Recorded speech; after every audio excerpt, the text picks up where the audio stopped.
Okei, eli nyt tulee eläimet hästä 2 hevoset. Tuo Elena ei sit halunnut tulla tänne, että älkää ihmetelkö sitä.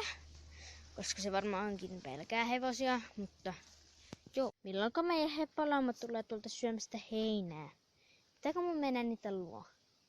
Mun pitää mennä niiden luo. No tässä on Milliset Magic, lempinimeltään Milli. Oi ei sitten. Ja joo.